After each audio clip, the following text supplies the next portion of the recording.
jaallatamoo ijoollee waaqayyoo. Waan daqiiqaa lamaan isin wajjin sheerii godha. Gooftaan akkas jedhee yeroo biyya lafaa irra deddeebi'aa ture. Namni biyya lafaa guutummaatti buufatee lubbuu isaatti garuu yoo hir'ate maal isaaf bu'aan isaa maalidha? Biyya lafaa kanarra bara baraan hin jiran. Waaqayyo parpasiidhaaf, mishiniidhaaf, ergama hojii mootummaa isaatiif ambaasaddaroota nu godhee biyya lafaa kanarra nu kaa'eera. Yeroo biyya lafaa kanarra jiraannu Waaqayyoof waan hojjennu qabna. Waaqayyo immoo nuun ta'ee hojjechuu barbaada. Nutti gargaaramuu barbaada. Nutti dhimma ba'uu barbaada. Nu argachuu barbaada. Nuun dubbachuu barbaada. Nuyin nama dhaqqabuu barbaada. Sanatu baratuun ga'iin karoora dhalanneef, karoora uumamneef, main purpose-itti biyya lafaa kana gubbaa jiraannu sana. Utuun jiraatiin yoo duune biyya lafaa kanarraa kasaaraa guddaadha. Magmaaka tokko yaadadha kan Oromoo keessaa hin geeraru ittiin maxinoon birraa dhufaa baaduun arfaasaa dhufaa eessa tamittan argee waliin faffatee laaqaa humni ganama dhuma yaadi galgala dhufa attamittan waan kana waliin araarsa laataa jedhu yeroo geeraran yeroo baay'een keenya maal taana beektu biyyi lafaa nu gowwoomsitee nu ooftee eddii dhugaarraa karaarraa qajeelummaarraa kaayyoo keenyarraa waan uumamneefirraa egii isheen nu fuute badde humna keenya egii fixxe dargaggummaan keenya egii dhume booda gooftaa yaadadha. Yeroon sun immoo yeroo hojjechuu dandeenyu miti. Nun kan hojjetamnus kan hojjennus ijoollummaatti. Maqaan Waaqayyoo ulfaatu. Kan hojjetamnus kan hojjennus nun ijoollee qotee bulaati waan tokko isinitti himu. Beektu miti akkatti muka qoorbii hojjetame. Muka jiidhaatu dhommokfamee qunceedhaan hidhameetu ibidda keessa galee qaqamee qunceensaarraa ka'ee yeroo inni diimatu dhadhaa kana dibanii qobboofaa dibaniitu cululuqsanii qoorbii godhatu. Garuu eddii muktii qancaree dhommokseen qoorbii godha hojjettee gafattaree gamatti darbata malee ofiis hin dhommoqu atis hin dhommoksitu. Yaadni humni ganama dhuma yaadi galgala dhufaa jiran abboonni keenya. Kanaafidha macaafa fakkeenyaarraa yaada dargaggeessaa bara dargaggummaa keetti uumaa kee yaadadhuudha. Eegii dulloomte miti. Eegii gugguuftee miti. Eddii baddee fagaatte miti. Utuu sitti dhiin yaadattu Yesuus gaafa ayyaana Yerusaalemitti ayyaaneffachuu dhaqee haadha isaa Maariyaamii fi Yoosef wajjiniin. Hin bade jalaa bade.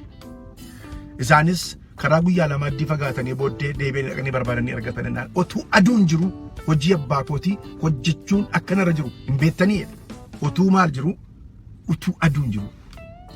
Baay'ee keenya maal jechuudha kana jechuun yeroodhaan jechaadha. Time frame qaba. Waaqayyo barri itti nutti hojjechuu barbaadu jira. Eegi yeroon isaa darbe jenna miti yerootti hojjenna. Waaqa yerooti. Waan hundumtinu yeroo qabadha macaafa fakkeenyaa. Macaafii lallabaa boqonnaan 3. Waan hundumtinu yeroo qabadha. Hojjechuuf yeroon jira. Boqochuuf yeroon jira. Dukkanaaf yeroon jira. Ifaaf yeroon jira. Boo'ichaaf yeroon jira. Kolfaaf yeroon jira. Argachuuf yeroon jira. Dhabuun yeroof jira. Jabinaaf yeroon jira. Dadhabuuf yerootu jira. Kanaaf I want to encourage you my people. Bolota ko. Encourage gochuun barbaada. Warri dhugaadhumatti waamicha Waaqayyoo qabdan. Waaqayyoo biyya lafaa kanarraa by the way namni ittiin fayyadamuun barbaanne jiru. Lapheen keenya banaa taanaan. Addumaan immoo warri Waaqayyoo waamicha isinirraa qabu. Yeroon isaa amma. Yeroon Waaqayyoof hojjennu. Yeroon Waaqayyoof jiraannu. Yeroon Waaqayyoof deemnu. Yeroon isaa fiignu. Yeroon isaa amma. Utuu aduun jiru jedha Yesuus. Utuu aduun jiru maaliif gara fannootti deemaa jira beeka. Gara du'aatti deemaa jira. Gara gidiraatti deemaa jira. Yeroon gidiraa dhufuuf jira. Yeroon qabamu, yeroon garafamu, yeroon hidhamu, yeroon ajjeefamu, yeroon fannifamu, yeroon awwaalamu fuuldura dura jira. Utuu kun hin ga'iin hojjechuu qaba. Okay? Kanaaf obboloota ko. Hundumti keenya namni biyya lafaa kanarra bara baraan jiraatu hin jiru. Fuuldura keenya du'a jira. Du'a waan jedhamu jira. Everybody is mortal. Everybody is gonna die.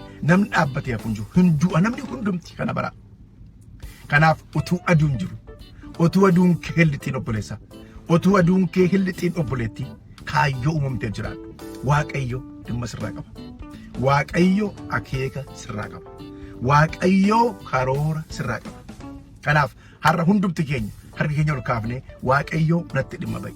Waaqayyo yeroo koo bishaan hin nyaatiin, biyyi lafaa yeroo koo hin nyaatiin, yeroo natti dhiin, utuu ani hin hojjetiin natti hin dukkanaa'in, utuu ani waa tokko siin buusin barri koo hin darbiin, barri koo hin nyaatamin jedha.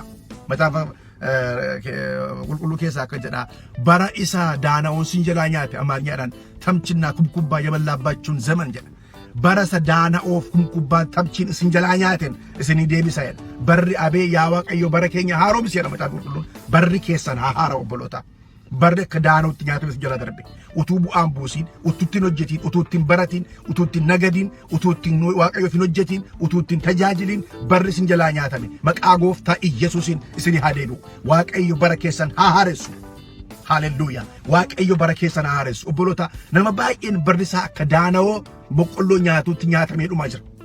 Barri keetti hin darbiin obboleessaa hirribaa dammaqi ati kan raftu dammaqi warra du'an keessaa ka'i Kiristoos siif ibsa jedhamee caafameera macaafa Efesoo keessatti. Ati as raftu dammaqi warra du'an keessaa ka'i Kiristoos siif ibsa. Biyya lafaa kanarra nun ifa taanee jiraachaa jirra. Soogidda taanee jiraachaa jirra. Isin soogidda biyya lafaati. Isin ifa biyya lafaati jedhe Gooftaan keenya Yesuus Kiristoos. Soogiddi garuu mi'aasaa yoo of keessaa fixate dhagaa ta'ee hin gatamaa jedhe. Ibsaanis guuboo jala yoo taa'e faayidaan isaa maalirree jedhe. Ati ibsaadha obboleettii, ati ibsaadha obboleessaa dhokatteen taa'in ka'i ibsi.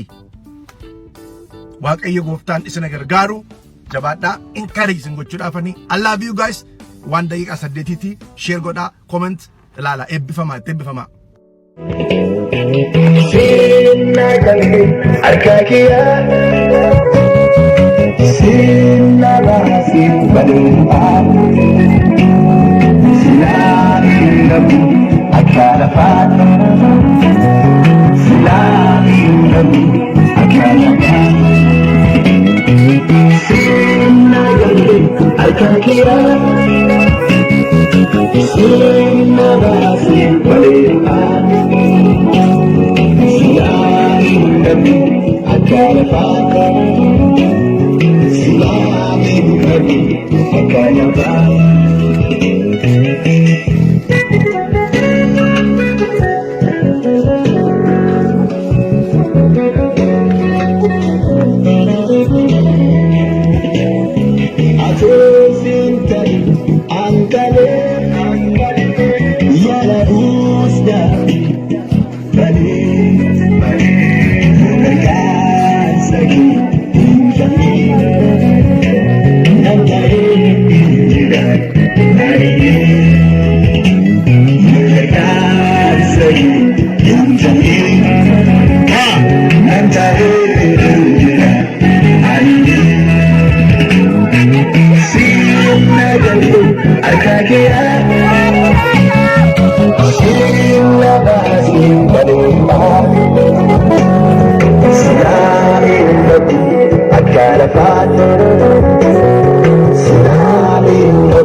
oh, oh.